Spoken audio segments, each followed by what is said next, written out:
Good day. Welcome to Effective Online Discussions. In this session, we'll talk about the definition,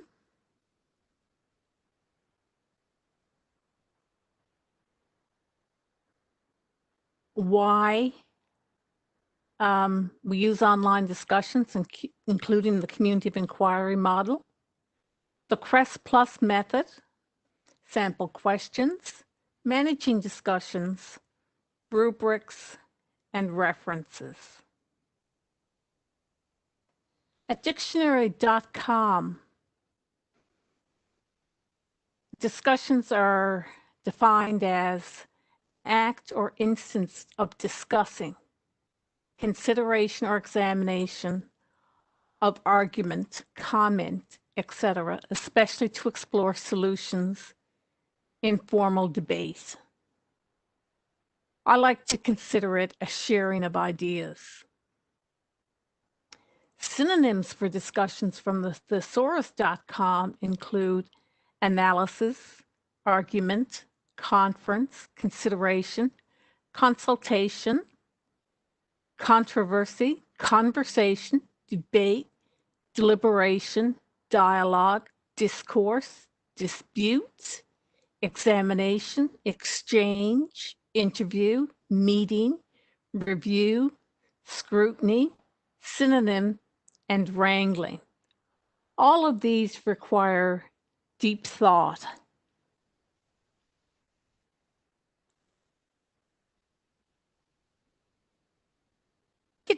Take a minute now and think about some of your experiences that you've had with using discussions. Why do you use discussions as an instructor? What have your experiences been? What types of discussions have you used? So if you'd like to pause the recording now and take a minute to make a few jot notes before we continue.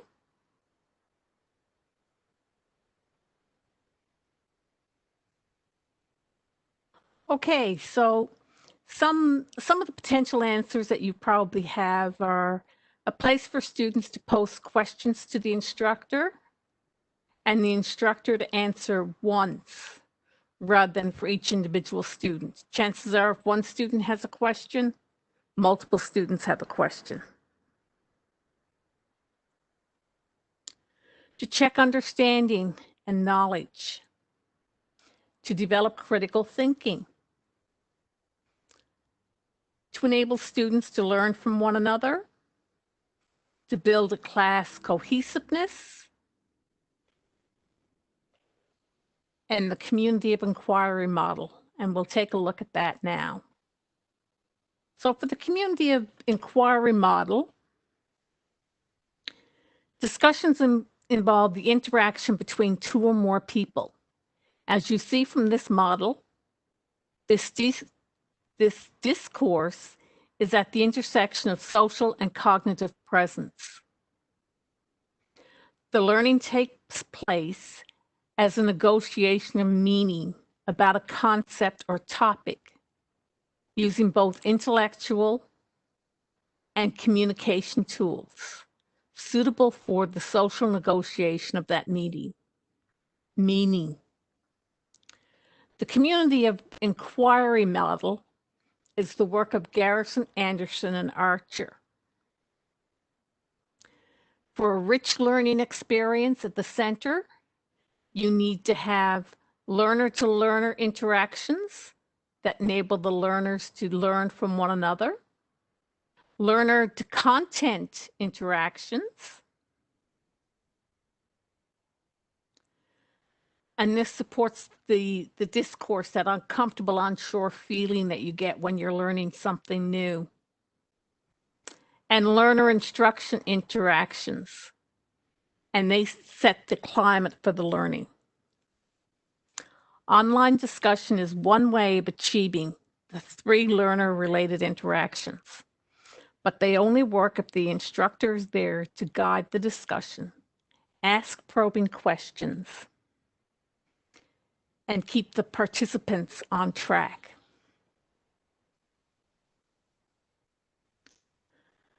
So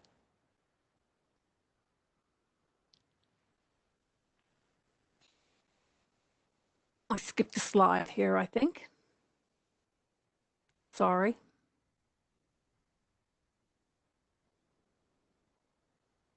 No, I didn't.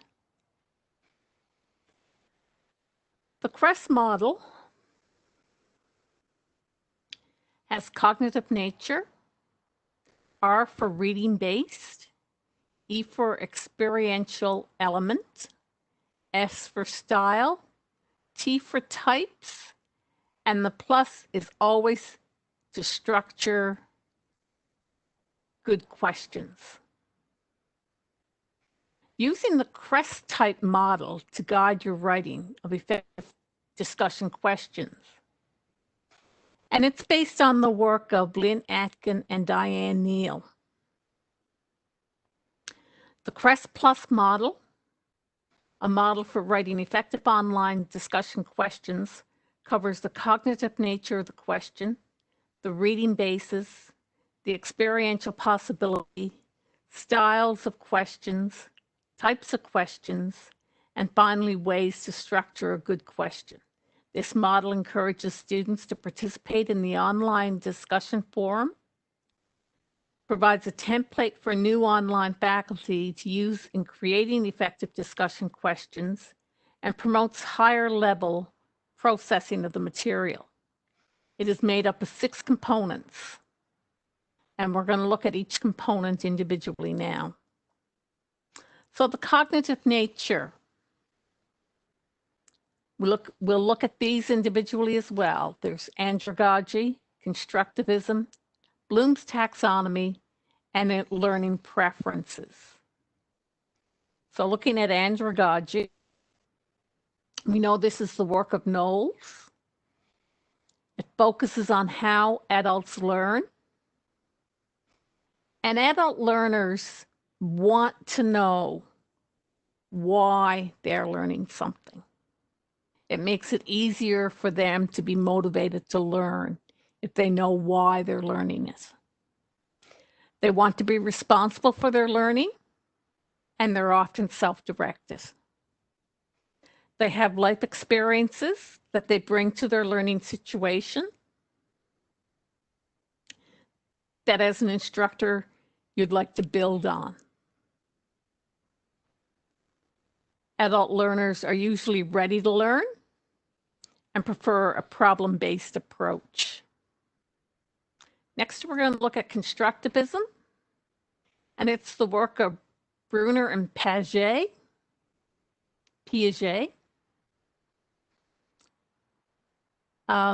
Bruner says learning is active. We construct new ideas based on past knowledge. And Piaget is a Swiss philosopher, and he has 2 components to his adult learning, or his constructivism. Accommodation, and that's the reframing of old knowledge based on new information, and assimilation, and that's integrating new experiences with old. And this is how learners create meaning. Moving on to Bloom.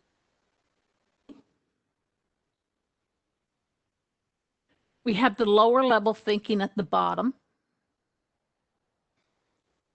And as you move up the pyramid to the higher order thinking. So when you're first introducing something to students, you might want them to remember a couple of definitions, but eventually you're going to want them to apply those definitions or to apply the content, to analyze the content, evaluate, and create. And that might happen over a span of a few courses, or it might happen within one course. So learning preferences. Tactile, kinesthetic, the touch and feel, visual, processing text, and auditory. Many learners have learning preferences, But this does not mean that they cannot learn using other senses. Learning preferences relates to the questions being discussed,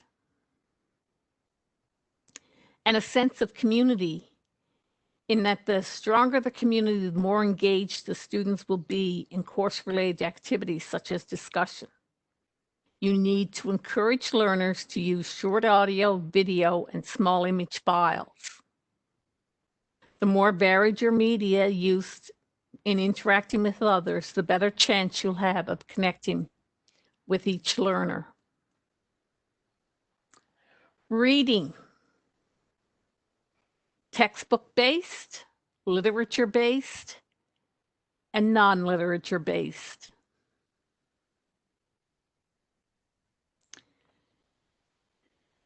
Experiential Element. Create knowing. Creating new knowledge is based on prior experiences. Style of question. Focus on a central topic. Ask students to evaluate, present, question, role play. Use case studies.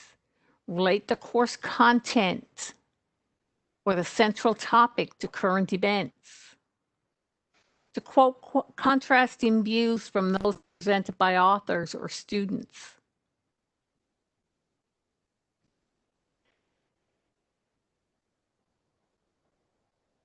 And this can be done in several ways.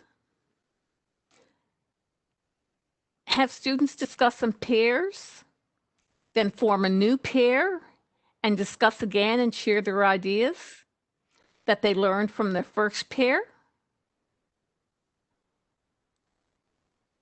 And you can do this in the online discussion forum. You can do this synchronously using breakout rooms. You can ask students to do it asynchronously through text or instant messaging within Brightspace or email within Brightspace.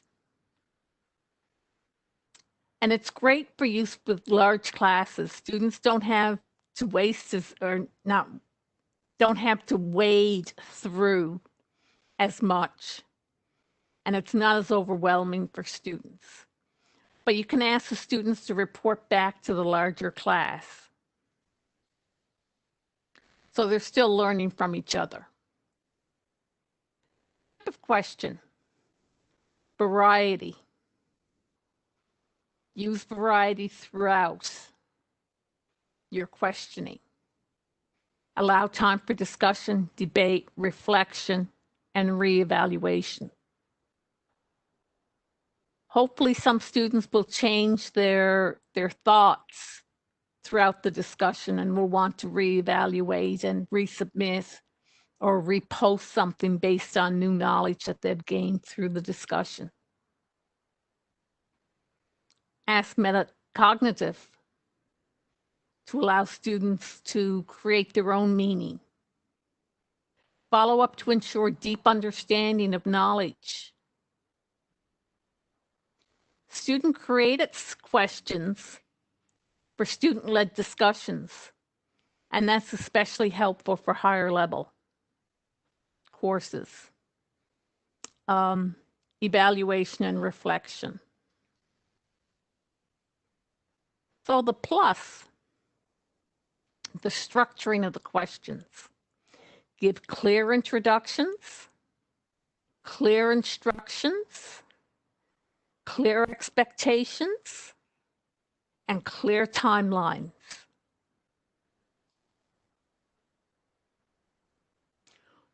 Warm-up questions. These are at the lower end of Bloom's taxonomy. They're used to ensure that everyone has a common ground in which to build before you ask the harder questions. And the harder questions are released a day or two after the warm-up question. And then they all should be answered by the end of the week or the end of the module. Let's get some sample questions. A very weak question would be, what does OER stand for? Once somebody responds that OER stands for Open Educational Resource, there's nothing for anybody to add to that question. A little bit stronger, but still not really strong, is what does OER mean to you? Students have to reflect on it a bit and decide what an OER means to them and how they would use it.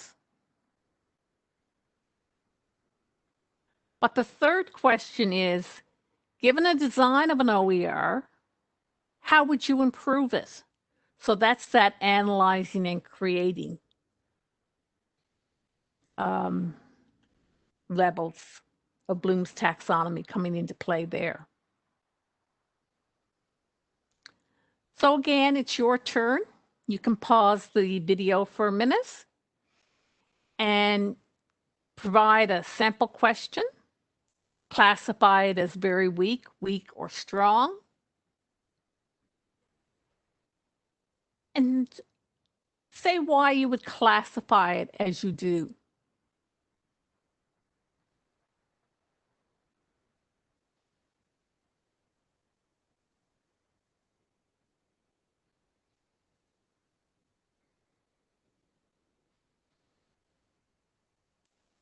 Okay, moving on. The discussion forums, we're not going to do a demonstration here today, but you can look at the technology resource site and it will show you how to organize your discussion forum. Managing discussions. Post clear expectations. What's the length you expect a post to be? What's the maximum length? Shorter is better. Clear and concise is good. Because if you've got a class of 50 students, you've got 50 students responding to a question at least once. That's a lot of wading through for you and for the students. So I recommend a response of 200 to 250 words, about a paragraph. How often do you expect students to post? Provide dates of when you expect them to post. You don't want to give them too long because they lose interest. But you don't want to make it so short that they can't post and then read what other people have posted and comment on others. There's a must post first option in Brightspace. And so when you go in as a student, you read the question that the instructor presents, but you can't read the responses from other students if the must post first option selected. So you have to post, and then you can go and read the responses from other students and adjust your posting or comment on the posts from other students. As the instructor, you need to participate often. For large class sizes, use groups so that you don't have as much, or students don't have as much to wade through. If you break students into groups of 6 or 8 and have a discussion group, a forum for each group, and then they can report back on their group's discussion. Use a rubrics and share that rubrics with the students ahead of time. Share feedback. Avoid providing the answer, but ask leading or probing questions instead.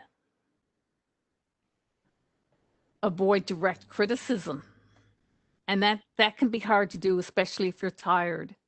And if you've been marking all day, you're tired and you've responded to this already. And so it's probably time to take a break. if you're tempted to use direct criticism. If you use groups, mix the groupings up. Don't always have the same groups. And avoid canned responses wherever you can. If you have unruly behavior, which is uncommon in post-secondary education, deal with it. Deal with the student offline and just let the student know that their behavior is not acceptable. Chances are students will let them know as well. Rubrics. There's the Pat Fay rubric.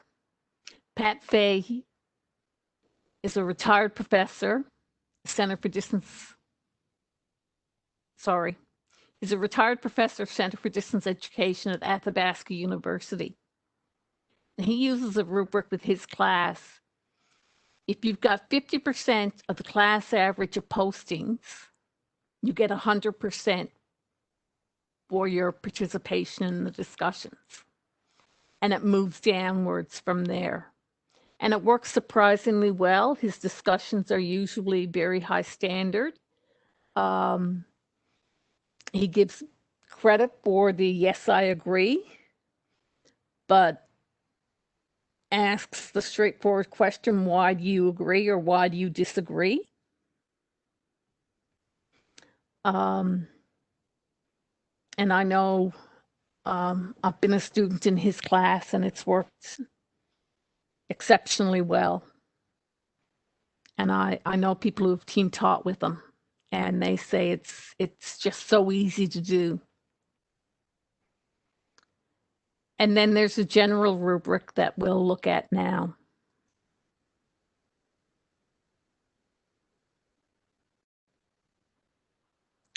So very high quality of posts, new and unique information, builds the topic in collaboration with others, is worth 90 to 100%. But if they have an unsatisfactory amount of new information, it's less than 50%. And the others are in between there.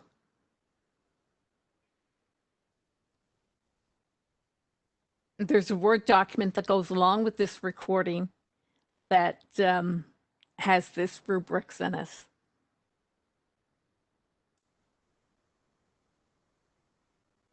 References.